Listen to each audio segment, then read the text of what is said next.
old. It was just it wasn't COVID. I checked for COVID. It was just like being kind of run down. You know, sicknesses go around at work. Facebook has accepted the stream. Ooh, okay. Isn't that nice? That is nice. Okay, after a little bit there. All right, so let's see here. We're very close to going on the air. I will send you the link momentarily. Mm-hmm. Okay, all 3 platforms have accepted it. I'm going to get you the Facebook link. They won't give you the link until you actually do the handshake. So they're in the process of giving me the link. Okay, good. We got that. Now I'm Okay. John, what do I do? Send it to you and you send it to him? Wait. I can see you on Facebook. Ah, great. Okay. That was quick. That's good. Okay. Cool. Yeah. All right, so I guess let me leave a test comment, make sure the comments are working. Yeah. I see some text in there. Is that, yeah, I see text. Okay, great. Okay. Okay, so there you go. You see, there's your comments. John, look on the other side. Okay, hey. You don't have to look there. Yeah, okay. All right? Hi, Facebook. And then, so everybody now can see welcome to the show, correct? Hey. Yeah. Okay. Yeah. All right, great. Okay, so Everything's delayed on my end. yeah, unfortunately, yeah. All right, now we got to put a timer up. Oh, okay. So that the audience and you can know how much time is left in the show. Yeah. So, audience, ignore all this stuff that we've been saying. Well, Matt uses this to talk to the audience. Yeah. But wait, pretend you're not seeing this, and then The pre-show. We'll start the show. Is this so? This is live right now. Yeah, but we don't want people to. But it's technically not the show. We're technically, yeah. So they don't know. But pretty soon. We try not to say All anything right, too now we're going to put the timer on the screen.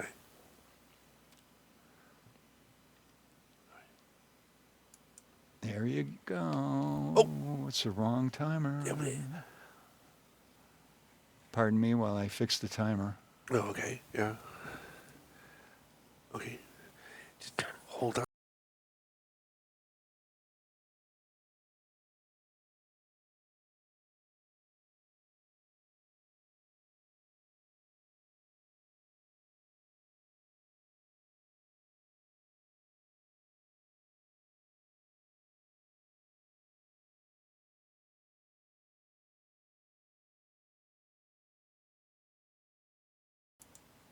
There you go. There's the timer. Everything's all set. There You we ready go. to go? Yeah.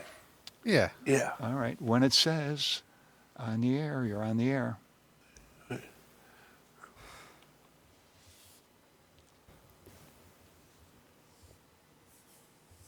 Hey.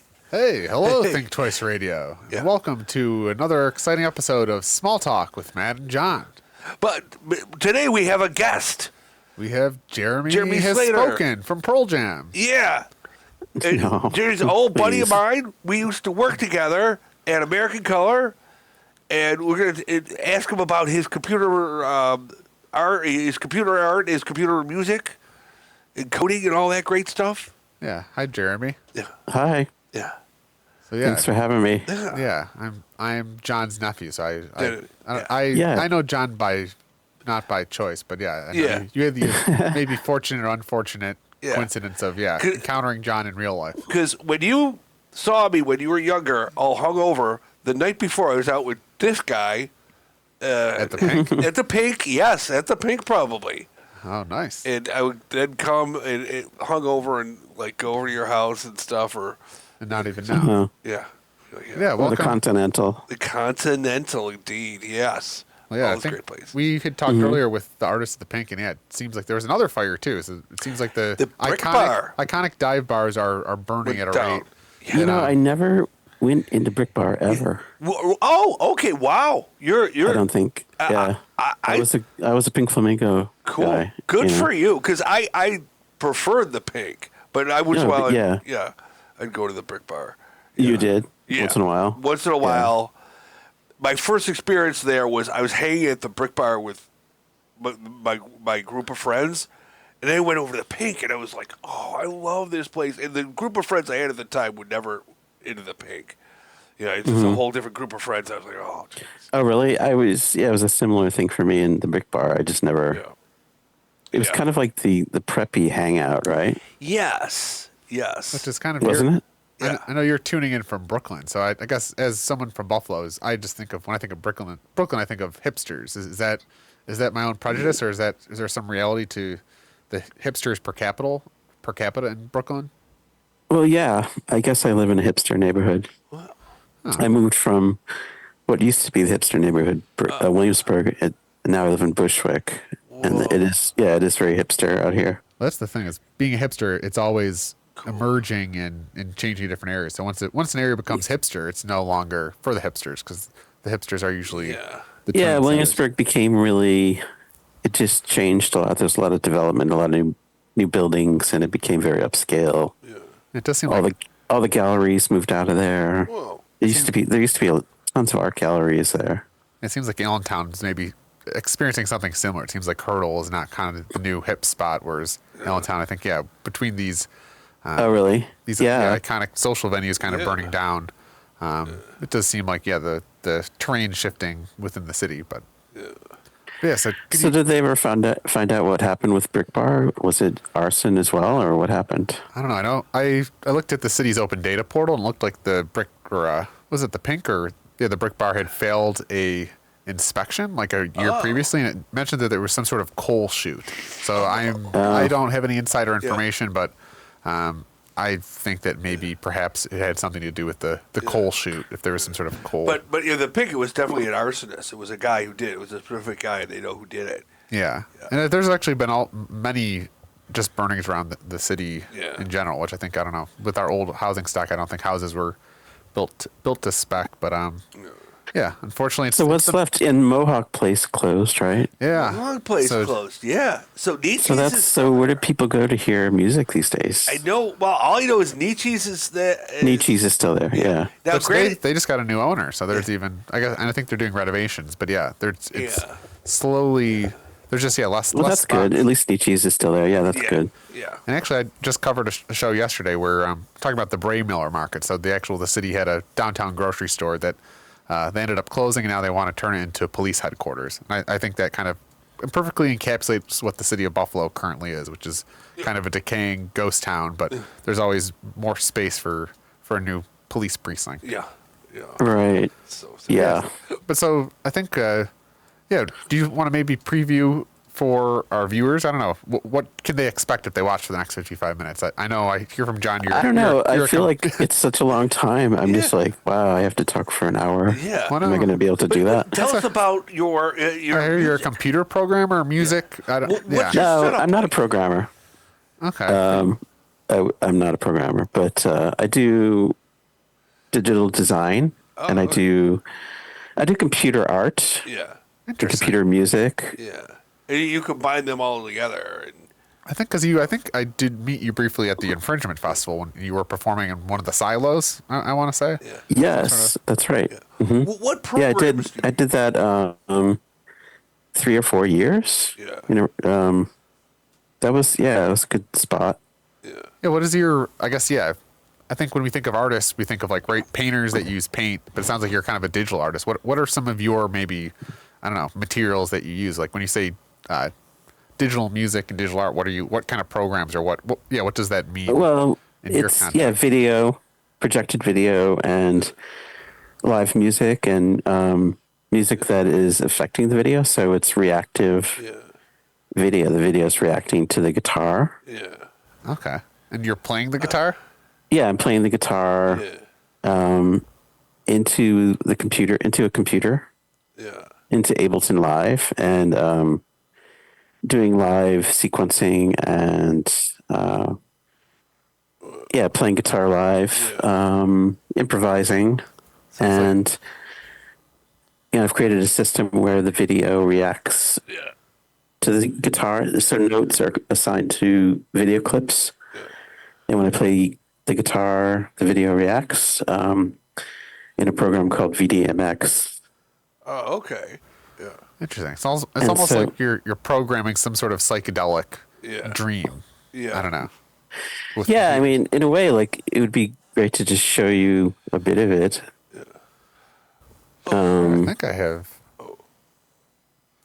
Could you? I mean, Or- just to see what we're talking about. Like, are people listening to this primarily, or are they I tuning hope in so. and seeing it? yeah. I think there's is a it- combination of people watching it live and also people, rewatching it. Yeah. And some later. people, will. But like, people will see us. Like, people are not just going to hear the audio Yeah. anywhere, And See if well, or will they? It'll be on YouTube. We could. Yeah. Yeah. What, Oh, so they will. They would see. I can pull up your. What should I look up something on YouTube? Well, if you go to Vimeo, you can see. Yeah, I have stuff on YouTube and Vimeo. YouTube, Jeremy. What's the last Jeremy name? D. Slater. These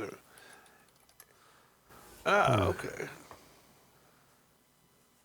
Oh. Inside Outside 10 by Jeremy D. Slater. Oh. here's Oh your- well, that's a piece I did at a residency in Korea. Yeah. Now Whoa. you've been all over the place too.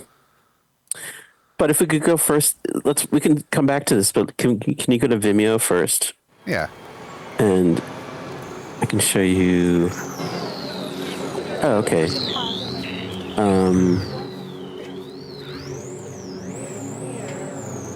Yeah, that's an old video piece. Looks 17 years. I didn't even realize they made YouTube videos that old. So you're really you're on the cutting edge, the avant-garde. So I have a couple of different. So that was Vimeo, or was that was YouTube, right? This where is you just YouTube. were a second ago. Yeah. It's so small on my screen because I'm looking at this on my phone and it's super small. Okay. Yeah, this is an old video piece. I mean, there's sound too. Yeah. Oh, you can't hear it? I no. can hear it. I can hear it. I wonder if the guests can. Yeah. I don't know. It sounds nice. Yeah. Okay. Yeah, I'm not sure. Okay, got Jeremy D. Slater on Vimeo. Vimeo, yeah. Interesting. Okay, so if you go down to keep going down a little bit. Yeah, we can go through some of these. Scroll down a little bit more. Right there, the one. Go up a little bit. Go up 2. It's called No, let's see. What is it called? Up one more. Oh, Vertigo? No, it's called that one with the 2 screens on the left. You were just there. I think. Below that. Project Below X. that. Oh, No, Delegate. that's not it. That's not it. Okay, I think you're watching There. It's this one. Yeah, the one that has the 2 screens. Yep. I think you're seeing us in a little bit of a lag since we're not. I am. Okay. That. Oh, okay. Is it playing? I just hit the play button. Okay, It's there. Project X, live performance and Odetta Gallery. Whoa. Okay. Yeah, so I was invited by this sculptor to project on his sculpture called Project X. And it was like this huge X that he made. Yeah. And so it had 4 different projection surfaces. So and so one corner of the X. so here I'm playing the guitar and the video's reacting to the guitar as I'm playing it live. Yeah. Now, when you're playing, are you thinking what the video is going to do to trigger the video, or is it No, purely? not really. It's a lot. It's really kind of randomizes.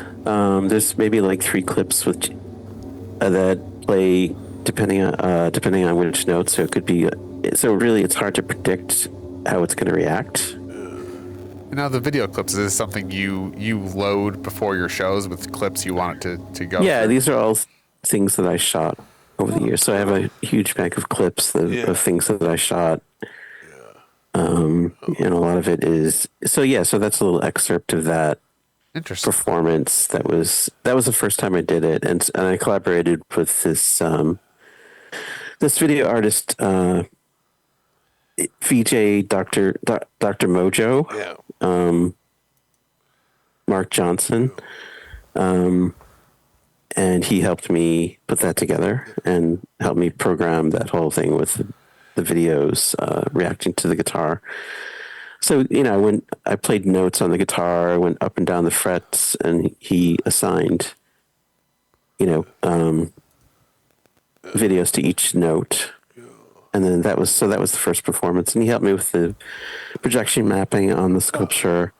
That's cool. And so that was the beginning of this piece this system that I called parentheses instrument. Yeah. And it's gone through many iterations, and I still use this basic setup and perform with this. And this is what you probably saw, or you saw a version of this in the silos. I was doing the same thing. I was using that system, playing the guitar, and the videos reacting and being projected. We had a few different projections going on, or I think two. One was going up into the silo itself, and there was another projection that was on the wall. Wow. And yeah, so it's reactive ambient video. So really every performance is different, and it's really hard to predict Oh, wow. how it's going to react when I play. I was gonna say, what does practice look for something like this? What does that mean? Do you just sit down and just kind of? Oh, this is another piece that I did. Ooh, I like Looking that. at It's, this was in a church in Greenpoint, Brooklyn, and they would have these shows, and people would project in the church, and there'd be a live performance. In this case, the video was already prepared. It was just this water footage that I had that was overlaying, or that had many different layers, and I was playing. It was a duo I did with this artist Lauren Sky, and you can hear this, right? I can't hear anything because I can't hear the it. the volume's down. I muted it. Yeah. Just Oh yeah. So like, okay. like while you're in your Yeah, daily because life, sound's pretty important. A pretty important part of it. yeah, like you sample different random things, like in your daily life, like if you see something or hear something. Yeah, I mean, I shoot a lot of stuff on my iPhone. Yeah. Oh yeah. You know. Yeah. So I just look at different things. A lot of water. Yeah. Just whatever strikes me is interesting, and I shoot it in a way that's makes it abstract. Yeah. Well, now And I think you've been all over. You've been in Germany. Haven't you been in Europe and in Korea? I did a residency in Korea. Oh, great. Yeah. I've done performances in Japan, Oh, wow. Yeah. Germany, That's cool. England, France, Italy. Ooh. Oh, which place did you like the most? Oh, I mean, I love Japan. I loved being in Japan and Korea, for that matter. Like both of those places were really interesting, so different. Hey, is there a scene for this? Is there something where like little pockets? Oh, there is. There is. Where Yeah. we're like the meccas of Yeah. this type of performance. So, New York. Yeah, I mean, all those cities really. Like any of the big cities. I think there's even kind of a scene in Buffalo too oh, wow. of people doing Yeah. projected video art and music. And yeah, you could get, like you said, you were invited to other art things to add to it, like And that's where I really found my inspiration to do it in the first place, was living in Buffalo, and I think I first saw video art on public access television, and there was work that people were doing, media studies students were doing at UB, and there was a show of their work that was on public access, and I think I saw that and found it interesting. And there were people like Tony Conrad was part of the scene too, and I'm sure he was included in that. And then I found out that there were Tony Conrad taught at UB, and so did Paul Sherritt's, another structuralist filmmaker, was at UB. And so I became aware of experimental film, like structuralist film, like Tony Conrad, the Flickr films, and of both Conrad and Sherritt's, and yeah, and I found out that I could. Well, I took a class at UB and learned how to edit video, Oh, okay. Yeah. and in the media studies department, and there was a place called, or this place, it still exists, I think, Squeaky Wheel. Oh, yeah. Is it still Squeaky there? Wheel. Yeah.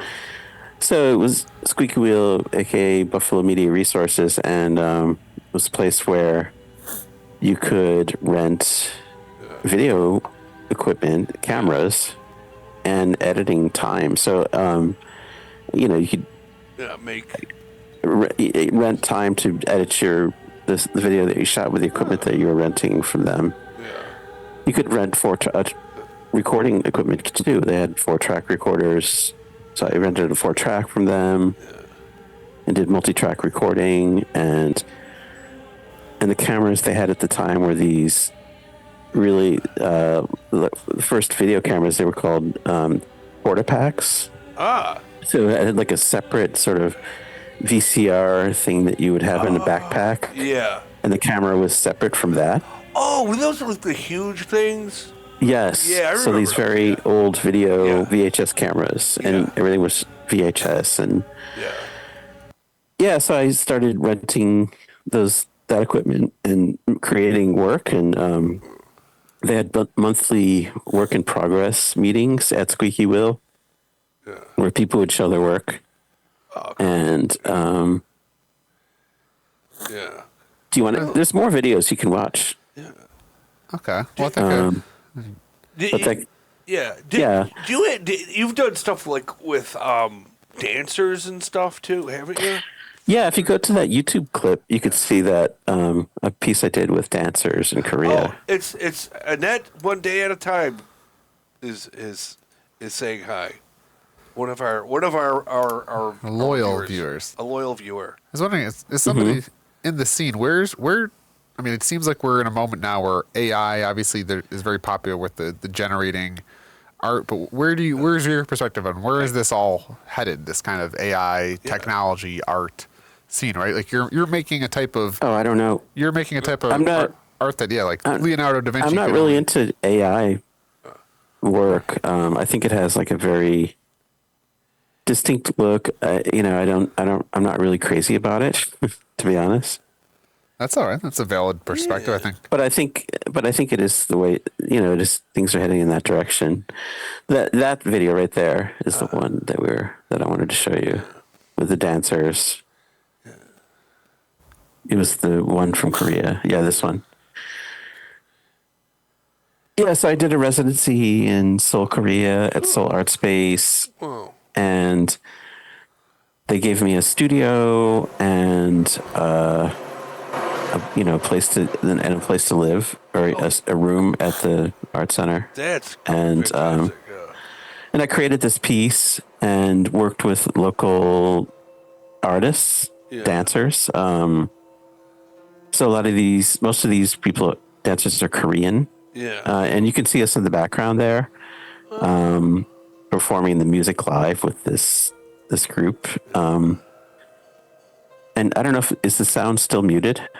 I just have it on lightly so we can hear you. Oh yeah. So what's happening is this is an interactive piece. So there are switches on the stage so that when the dancers move on stage, the sound in the video reacts. So do you know the game Dance Dance Revolution? Of course. Yeah. Yeah, so I got these dance pads, and that's what's underneath this stage. There's like 4 sets of That's a good idea. dance pads Yeah. that underneath it, and then I put canvas over top of it and created this stage with a monitor in the middle, and there's a projection above. And so these pads were triggering sound, and in turn the video. So the video is reacting to the sound as well here via the dancers, interacting with on the stage, or whatever they're moving on the stage is triggering piano notes, and Whoa. everyone's reacting to that sound. Oh, Yeah. that's intense. It's Whoa. edgy. Yeah. Oh yeah, real like. This is like So 14. yeah, so it was mostly Korean people. Like most of the dancers were Korean. There was a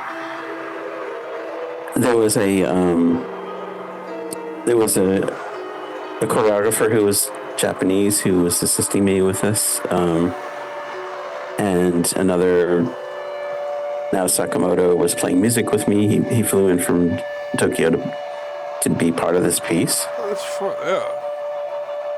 And Makoto Mitsushima was the Japanese dancer who kind of really, this was kind of another free improvisation piece where everything was improvised, but I'm really into that idea of just using just doing everything as free improvisation, but he really kind of gave it some structure with the dancers. I mean, there were like 8 dancers, I think, and so he was kind of responsible for giving it a little bit of organization, like so that not everyone was performing at the same time.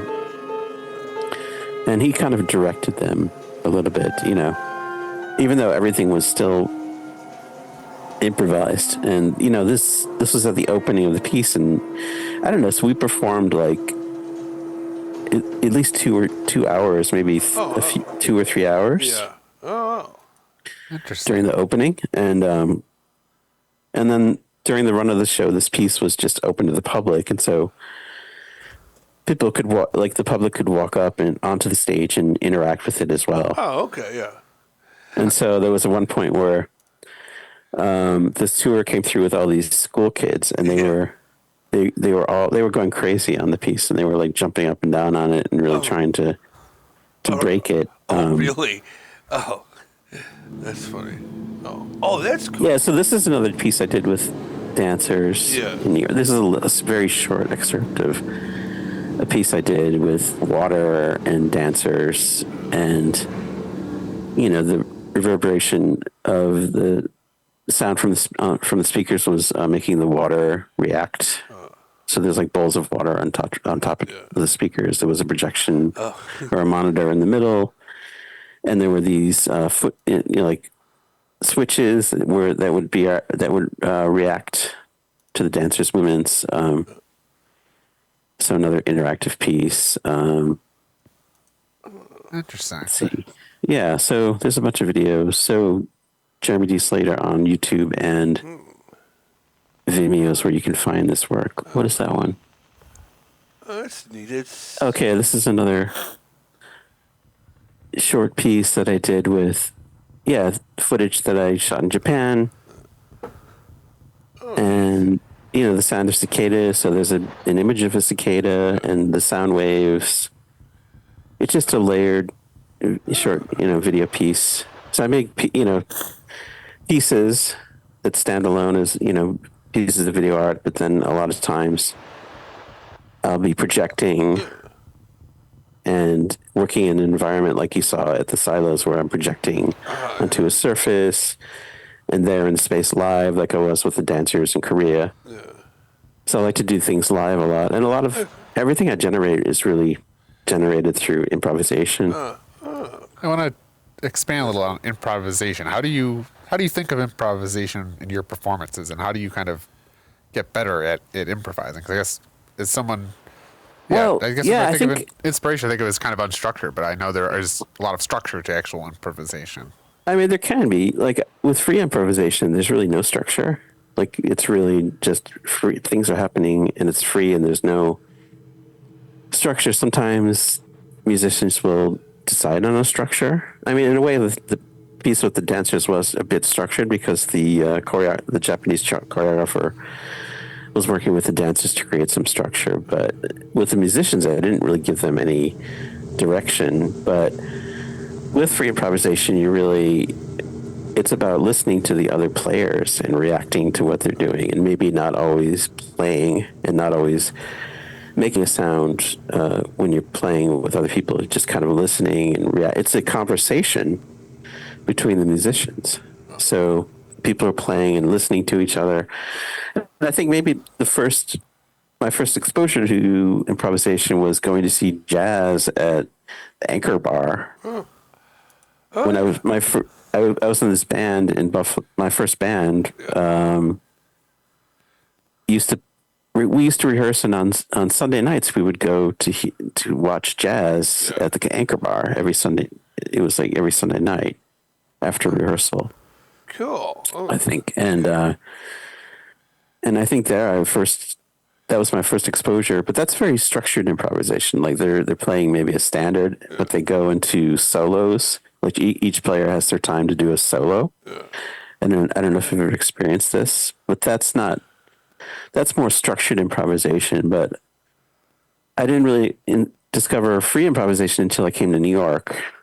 And again, it was kind of in the jazz scene, or what is known as free jazz, where people will just get together, jazz musicians will just together and play, and there's no plan really. They just react to each other in real time.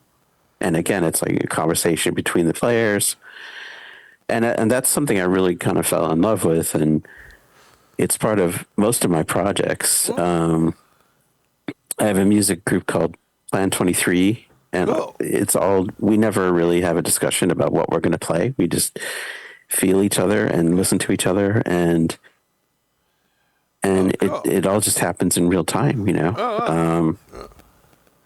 and yeah, I do that with my own music, my solo project, Parentheses. I just improvise. It's free improvisation. Sometimes I work with other musicians. I have another project that's called Frogwell. Oh, that's great. Which is a funny name. It's a combination of names. Frogwell. Interesting. Yes. Sounds like Harry Potter's enemy. Frogwell. Right. No, it was actually a combination of two names. I wanted to call the band Froggy after Froggy from Little Rascals. Oh, okay. Yeah. He was a likable guy. Yeah. And I mean, I was really into the Little Rascals when I was a kid. I thought they were so creative. They'd always do these creative things. They were hilarious. Yeah. And they were hilarious. And another band member wanted to call the band Rothwell, or they were called Rothwell, I think, when I first started collaborating with them. But then we combined the two names into Frogwell. Yeah. And as it turns out, there is a place in Scotland, a town in Scotland called Frogwell, and we were really surprised. Oh, okay. And our friend Dan, this English guy, Dan Jones, said he lived there when he was a kid. Ah. And we asked him what it was like there, and he's like, "Oh, it was cold and miserable, Ah. Was it named after a frog? I don't know what the origin of that name was, but probably. Yeah, something like that. But anyway, what I was saying was that working with them, they like to work with scores. So not your traditional score with written Western notation, but scores that are visual. Like it would have maybe like a diagram of what each player is doing, or a conceptual idea, like some text to guide the players. So that's an improvisation situation that is more structured, where there is kind of a score, and sometimes the scores were very specific. Like we did a piece that was based on the paintings of Bob Ross, and have you ever seen that show, the Joy of Painting with Bob Ross? I think it's called. Yeah. Yeah. So one of our members, Robert Hardin, created a score. Very meticulous score based on, we all had brushes and canvases, and we were and there was a very specific score. We would make sound on the canvases with the brushes or the palette knives, and and there was just so it was it was a score, but it was at this time you do 3 strokes on the canvas with a palette knife, Yeah. It's interesting because I know I'm part of the Gamelan group here in Buffalo, and their whole music notation is just numbers. So they have a kind of a 1 to 5 or a 1 to 7 scale, and all their music is in pure numbers. So I think it's interesting. Even Western music notation is not perfect, right? It's just kind of like a where you're trying to notate something or communicate something that's right. How do you notate a free jazz performance? Like you can try your best, but really you're dealing with something that's not. Yeah, it's modeling reality. Well, maybe you could after the fact. I mean, sometimes people just give like the players like a visual, like a visual cue. Like, okay, here you're this red line, you know, and like the bass player is the red line, and like the guitar player is this an orange line, and there's like maybe a visual representation of what the music should, the arc it should take, So that's sort of another. I think I've seen some things or some reporting of like certain frequencies represent certain colors. Like I don't know if that's someone said that from an acid trip, but I know there's some theories that maybe, yeah, like the whole. Well, I think it's synesthesia, where people who can see colors when they hear sounds. It's known as synesthesia. Yeah, I've heard of that. Interesting. Yeah. Yeah, even sound. I mean, music itself really is kind of like emotion. It just represents emotion somehow, but it's weird because it's just like we all know what a sad song is when we hear it. Yeah. But it's not. It's just sound. So how does the sound? How is that tied to emotion? It's kind of an interesting thing to think about because math is. I mean, even sound is just sound waves, which is a physical thing. But yet, human creativity can be influenced. Yeah, It's kind of very. But it is weird how noises can get emotions, and like is that within like how does that the human? I think music is really and sound is really right. If we were just cavemen back in the day, we couldn't write or anything. Really, your whole history was tied to songs that you would learn around a campfire and pass down to generation to generation. So actually, music and sound is, I think, embedded in us in a way that we don't even really appreciate in the modern I've times. heard the theory too is that humans would sing and would sing all the time. They would sing to communicate. They would they were constantly doing that. Or play with the drums, maybe. Yeah. Drum patterns. Yeah. Would be. I think I read a book about African music, and there's actually like a mathematical kind of pattern underlying African music. So they kind of have like asymmetrical timeline patterns. So like 7 beats over 12 or 9 over 16. It kind of keeps radiate outward. I wish I had an image of it, but it's interesting the idea that like math is in music and vice versa. Yeah, so that's really interesting that you're with the Gamelan Orchestra. Yeah, which I got to plug them, but they're starting free community classes. Yeah, I'm starting wearing Sunday. their shirt. Well, I know somebody. I know a member of them. Yeah, we know. Yeah, Risa. Avanti plays with them. Shout out to Risa and John. Who else plays with them? There's Risa. There's Ari. Al Griffin plays with them, I think, now too. I think. Right? Was Griffin the African dancer or drummer? No, Al Griffin. Oh. I don't know. And Tim Sager used to be part of that. There's Luna. A while ago. It's an interesting thing, and I'm glad Buffalo has like a pretty thriving. That's amazing. Yeah, scene. I would love to be part of that. Yeah. I'm not sure if there's something like that in New York. Well, it's very. I haven't really encountered that, but I would, if I was in Buffalo, I would definitely. You need like advantage of the that. instruments, and we're lucky we have actually the part of the gamelan course. I've signed up, so I'm taking the Javanese gamelan. There's actually different types of gamelan, but there's actually a visiting teacher from. Oh, so you're taking courses? So are you part of the ensemble? I took some classes last year and then participated a bit, and it's been about a couple months or a year since I participated, so I'm kind of getting back in the swing.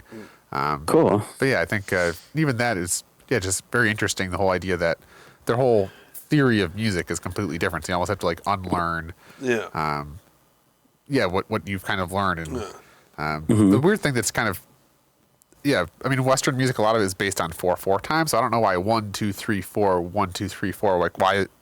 And then in gamelan too, a lot of their music is notes just in patterns of 4. So kind of 4 is almost like a bar. So it's weird that I've kind of thought that 4 is almost like the most musical number in a way because why are these two musicals that are completely unrelated? How are they both? They both kind of came to the realization that 4 is a very musical number, and then even the African music, right? Their whole like asymmetrical pattern is all based on it has its rhythm because it uses a lot of odd numbers. So, right. So there's something about even numbers wanting to resolve, and I don't know. It's something. Well, it's something that people can connect to, like 4 on the floor, like that beat. is very like, I guess it's like a house beat is very something that people can connect to, like people who are dancing can easily connect to. Yeah. Or even I know a lot of like pop songs just kind of use the same chord progressions. So even in Western Right. music, they have the difference between like the root or the 1 and the 5. Why does that sound good to Western ears? Is kind of a an odd phenomena. So yeah, do you have any musical theories or musical styles that you like influenced you to generate your improvisational? Is it jazz chord progressions? Is it I don't know. No, I mean, as I said, like really free improvisation is where I'm at, kind of throwing all the rules out the window Yeah, so you just and kind of just sort of playing by intuition or playing, listening to other people and playing that way, reacting that way, and not really having a structure. so yeah, But I mean, I started with structure. My first band was, a band like a post-punk band, and it was all very structured music. don't they say Verse, chorus, three chords and the bridge. truth? Kind of project structure. And so every time we played it, we wanted it to be the same structure, so we all knew what was happening. But yeah, I mean, I work with this another composer, Patrick Grant, who has this guitar ensemble, and all his music is sheet music. It's written with Western notation, and but since I don't read new music, I can read tablature, and so that's what I need in order to read that music for myself. But so sometimes I do work in a structured environment, and I appreciate that. But with everything I'm doing, I kind of want to just not have any structure and have, just really be free, improvise in a free manner. Yeah. And there's a whole tradition of that in New York. There's a whole scene here of free improvisers who are doing the same thing, I know. And some of them play jazz, some of them play noise. Yeah. I like that. They play noise. Yeah.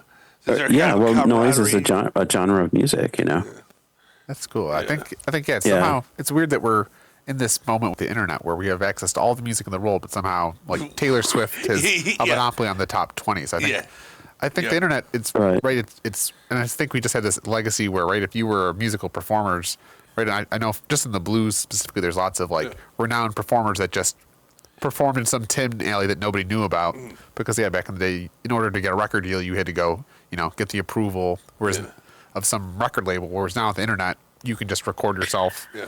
And if you if Yeah, there's three it's people true. in the world, Yeah, everyone has the power to release an album themselves. Yeah, but the problem with being a musician these days is all the streaming sites are really taking advantage of artists and not paying them anything really. Like they're like Spotify, for example, like they just take people's albums and they'll pay like a fraction of a cent per stream. Oh, geez. That's And in fact, they don't even pay. Like Spotify has a new policy where they won't even pay an artist unless they reach a certain threshold of streams. So they're paying some artists zero. It's interesting. Spotify is almost the new record label. Like you don't need their Right. permission to access, but you need their permission to monetize or realize the fruits of your. But even, I mean, I think even from I think our artists usually make their money playing live or doing tours. That's how they make their money mostly. Yeah. I mean, unless you're selling a huge amount of records like Taylor Swift or an artist like That's like why- that who is selling huge amounts of units, and you're getting paid. You're making good money. Then Is there anybody? most artists have to tour to make their money. Is there anybody you're listening to right now that you're into? Like any band or any group or singer that you're like? I don't know. I mean, I'm into a lot of different kinds of music. I mean, it's hard to. I don't know. Oh, okay. You're putting me on the spot. Oh, sorry. Okay, yeah. Yeah. Let me think about that for a sec. Yeah, I think it's interesting though that there's something about music, right? You can record a music, but there's something about I don't know if it's the primal or the tribal experience of actually being with other people and experiencing music in real time is much different than right, buying a CD and listening to kind of the post-produced track. And I know even a lot of music, one of my big complaints is right with the auto tuning, and it seems like everyone's going towards computerized perfect music where every beat is exactly on the beat versus a lot of music. It seems like the good music is because of its imperfections, because of the things that you can't just automate. Exactly. Yeah, and that's a problem with AI too. Is that AI music is really like human emotion can't be replicated by AI. Yeah. You know, and like AI will never be able to really write a proper song. I mean, it can imitate other people's songs given the input, like given input. It can do like a pretty reasonable facsimile of a song, but it can never really have the emotion of a person, and like the imperfection of somebody playing an instrument live. It's like there's something, like that human element of somebody playing drums, and maybe it's like it shifts slightly with the tempo or something, and it's a human being is playing that beat.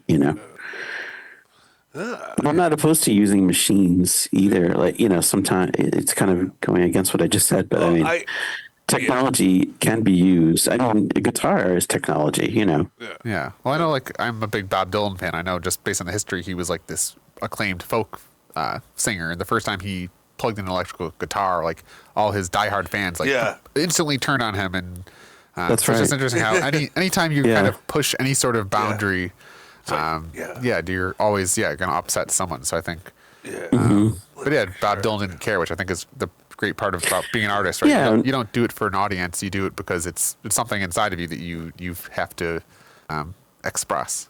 Right, and when people started using synthesizers, or when synthesizers first came out, and the whole people started making music with synthesizers like Kraftwerk, and so many English groups were influenced by Kraftwerk to make music with synthesizers. It was like the new punk instrument, and nobody really knew how to play it properly. They would just buy these synthesizers. Let's make a band and let's make something of it. And so much good music came out of that. And it was a new technology that people didn't embrace right away. Yeah. But who knows what they'll make with AI? I mean, people, using it, chopping it up, and I know I had played around a little bit with a medium called live coding, which essentially you can use computer code to like trigger samples, which is kind of AI, but at the same time also kind of using a machine. I think that was pretty interesting for me. It's still something I'm interested in. Yeah, I mean, I guess you could use AI as a tool to to help you along with the process, maybe. But I think still it can never really replace a human creating a song or coming up with an idea or conveying an emotion, Yeah. And I know Bob Dylan too, bring back to him. I know he said some of his songs just came to him. I know a lot of artists have that kind of, I know there's a book that called it like the muse, or there's actually some, a lot of artists talk about their music doesn't come from them. It comes from somewhere else and is expressed through them. Right. You kind of tap into something, some sort of energy or what do you think that's universality. about? I think there's truth to that. I mean, I feel like sometimes when I play, I really kind of forget about the rules, and I'm kind of tuning into something or tapping into some energy or something, or the universe or something, Yeah. And with Plan 23, we often talk about how the three of us will be playing, and sometimes it'll be hard to tell who's doing what, that's fun. And you kind of lose track of like am I playing this, or is that Doc or Wolfgang playing this, and you kind of get into this moment where you're just kind of tapping into some energy or flow. That's great. Yeah. Yeah. Oh, that's great. Do you ever dream that you're making music or making? Sometimes, yeah. Okay, cool. Yeah. Sometimes I do. Sometimes I'll think about something and then try to remember it when I wake up, or I'll think about an idea or some. Yeah. Do you have any methods or like ways that you get yourself maybe into that flow state, whether it's practicing or trying to prime, the muse to give you a musical idea, or do you have any especially when a medium where you're Well, so. it depends. It depends on who I'm playing with. I mean, I can get into that state by myself, but when I play with other people, that helps. Tuning into other people's energy, or like listening to other people and what they're doing, and kind of reacting to that. I say, how do you practice that? Yeah, It but seems it's hard to just turn it off. Yeah, you can't really just turn it on and off. I think it's kind of. But I don't know. When I play, I do lose track of time. Yeah. And if I'm in that state, like I lose track of time. Cool. so you're almost like And I time get traveling lost. in a way. Yeah, Yeah. being transported. Yeah. Yeah. Yeah. Do you feel that when you're playing gamelan too? Do you feel like that sort of like you're being transported or I into think it's being yeah, put into some meditative state? kind of. I think when you're in a gamelan, you're performing with everybody, and there's music, so you're kind of very in tune with. You can't really think about yourself. You're more so focused on the music and integrating with everyone that that it is kind of, and some of the melodies are they're nice. I think it is kind of a, I don't know, out of body, but I think gamelan too it's a lot about. I think even when they do gamelan, there's no like stage where there's the performer. It's like everybody's on the same level. The performer's on the same level with the audience. So it is. I think it's in the culture about kind of a communal experience. It's not. There's no like gamelan rock star that gets up on a stage by themselves and then performs in front of or above everybody else. It's kind of. Well, I know this guy who made a gamelan instrument that he programs it to play, but it plays by itself. It's called the Gamelatron. Interesting. That's cool. Aaron Kuffner, and he created this instrument with the assistance of this guy Eric Singer, and he created this great instrument that he programs. With he writes the music, but the gamelan will play by itself. Interesting. That sounds really cool. Because all the gamelan music is just numbers, so I kind of even thought about too. So you could technically, and essentially the gamelan, you're really just you're just performing a pre-recorded, pre-programmed. There's, and I'm just a beginner, so I know there's probably levels to the improvisation, but there's notes that you play, and everybody plays them together. But there's, I would like to see a non-electronic machine like that, like a steampunk kind of Rube Goldberg kind of contraption that did gamelan music, like some complex, like where that would like ding dong, ding, that hits all. You should check out the Gamelatron. It is kind of like that. Is? Oh, okay. Yeah. But it doesn't play on its own. Like he has to make it happen. But I know you're thinking of something that just has sort of an intelligence of its own that's playing by itself. Like with AI. Yeah. That would be possible. Yeah. I know one thing I'm inspired to do is to try to. I'm a self-identified singer-songwriter, but how can I, as my own machine, make as much noise in a musical way as possible? So whether that's, I'm singing while I'm playing a guitar, while I have a harmonica strapped around my neck, while I have some sort of thing like a tambourine on my foot. So like, because I think coming back to Bob Dylan, I saw his performance at the Newport Folk Festival in '62, and it's just like crazy. It's just one guy, harmonica, and his own recording. And it's just like I didn't realize so much music could come from one person. Yeah. Oh wow. Yeah. And how do you have how do you have like any tips or like finding music that speaks to you? It seems like you found a medium and a mode of expression that you identify with. Well, just whatever you like. It's really up to you as a listener, and some people like so many different types of music. So it's whatever. Just follow your heart. Yeah, there's that Zen guy on YouTube. What's his name? Rick Rubin. He's that music producer, and he's very Zen. And he just he talks about how we've all listened to thousands of hours of music, and we just we know what we like and we know what we don't like, and if you just kind of follow your own intuitive, I like that, you just keep doing that. You do it enough times, and eventually you made something you're proud of, and if you like it, there chances are someone else or there's an audience that will also. Yeah, some people. I like free jazz and I like free improvisation. I like to listen to it. I like to play it, but it's not everybody's cup of tea. Like some people really think that it's Like you know, highbrow kind of. or they don't think of it as music, or they think that okay, well, maybe it's just noise, or maybe it's unstructured, and so it doesn't really, I know.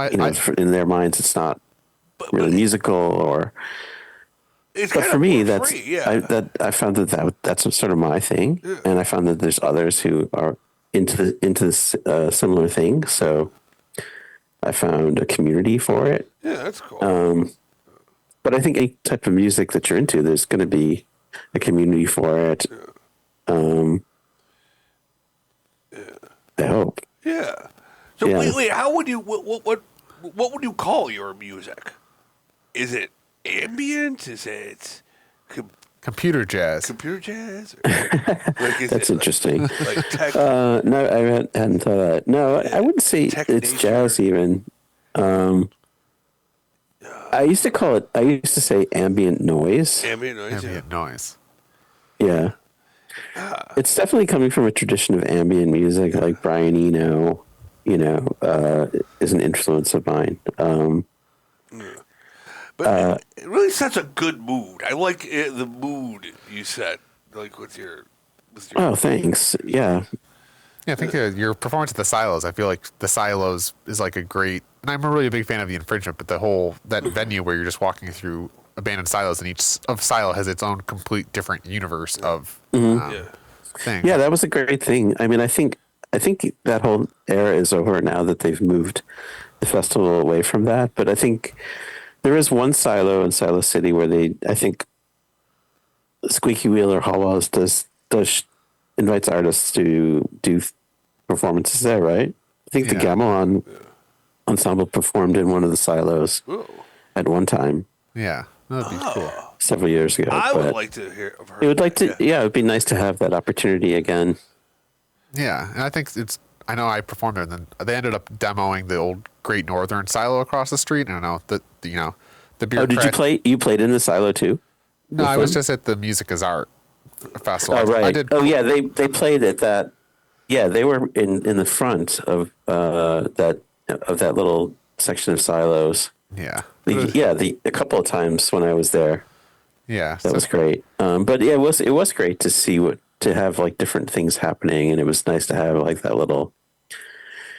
my own little area to do things. The first time I did it, the first couple of times I did it, I was by myself.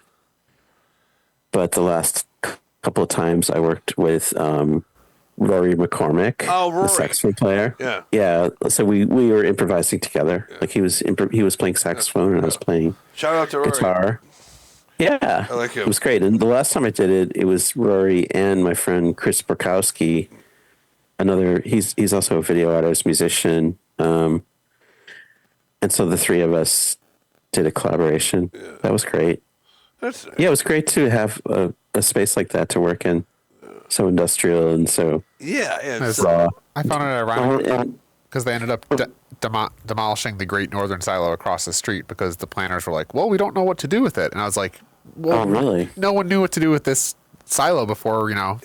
Mm-hmm. You had a music festival in there. So it's like almost like if you have a space like that, you need to kind of. Yeah, maybe, who knows? Like maybe they won't. Because I think what's happening in the silos when people aren't doing installations in there, they're just sort of vacant spaces, right? Yeah. Do they regularly do shows in there? Yeah. Not really. It's kind of, I think it's an insurance liability. I met the guy who was a caretaker for those silos. Yeah. Swatty Jim. I know. My question is, yes, Swanee Jim. Well, one thing. No, go ahead. One thing I really liked about them was the reverberation. Yeah. The way the sound would travel through that, through the top of the silo and create this echo, this reverberation. Yeah. That was beautiful. It was nice to work in that resonant space. What do you see as like the role of the artist or the musician, especially in the modern era where kind of we're in this industrial era where everything's being automated, right? We have planners that demolish buildings because they don't know what to do with the silo, versus like an artist could think of 1,000 different things to do things. So what's kind of the role of an artist in the modern era? Yeah, I think artists can transform spaces, and they can transport people with sound, with art, with visual art. Enlighten and inspire people. I mean, where would we be without artists? I think the world would be a pretty dismal place without art and music. Yeah. And especially now, Yeah. I kind of vowed at the beginning of this, at the beginning of this administration, just sort of really lose myself in music and art and really kind of focus on that more than anything. That's something I can control. That's a world that I can create that takes me out of reality in a way, and it transports me. I mean, not that I'm burying my head in the sand. I'm very aware of everything that's happening, but it is a way it is something that I can do to just make a vow to myself to focus on those things. Yeah. And it brings me to a higher place, Yeah. and it transports me. And I think it has the ability to take other people out of reality, or enlighten people, or, teach people, or change people, or, I'm optimistic. I think there's something too about whether it's oppression or just, it's not the rich people that have all the time on the hand in the world that make great art. It's mostly the people that are struggling either with oppression or with some sort of difficulty, and it's that struggle that somehow seems to transform. Yeah, I think it also great art. inspires people. I think great art is created during times of oppression, Yeah. in spite of what's happening. And so it becomes like a political act in itself, just to create work, or to continue to be an artist. And when, it's not most, I guess many people would just be happy if artists didn't exist at all, but I don't think people would be happy if there wasn't music in the world. Yeah. Or if there wasn't if musicians just stopped. We would be It's not going to happen. I mean, or if artists just stopped creating, like I don't think that's never going to happen. We'd be a sadder, more miserable species of ape than if we didn't do that. We'd just be like, I think the optimistic view is that AI will liberate us from all the menial, redundant tasks and allow us to all be artists 24/7. That's what I want. Ultimate abundance. I want that. I want little. I think I'm optimistic too, because human beings aren't meant to work in cubicles and do the same routine tasks. Computers are much better at that. Human beings should use their own creativity. And I think that's, like you said, computers won't be able to feel emotion or really be truly creative. So that maybe if there's some sort of partnership to be had where we work together. I think of it as another tool to be used, to be utilized. And, as an artist, I haven't really used it myself, but I think it can be useful. Yeah. Well, as a tool to tap into. Well, we appreciate you having you on, Jeremy. We got 30 seconds here. So do you have any parting thoughts of wisdom for our audience before we... Well, I'm really surprised that the time went so fast. I was really thinking like, an hour, this is going to be a lot of time to fill. But I'm really happy to be here. Grateful that you invited me to be on here. And it's been really interesting talking to you. Yeah. And I feel like it was just the beginning of a really great conversation that we can continue. We gotta talk more. And I hope that it has inspired people. I don't know how many, if you can get an idea of how many people tune in to this, but Well, so we do kind of scattered. I hope it inspired somebody. Yeah, I'm hoping this is the first of many great conversations to come. Think Twice Radio. This is Jeremy D. Slater, and we are Smalltalk. Till next time, thanks for tuning in, and now we will fade to darkness in silence. Thanks for having me. Thank you. Hey, Jerry. Hey, thanks for Jerry. Yeah.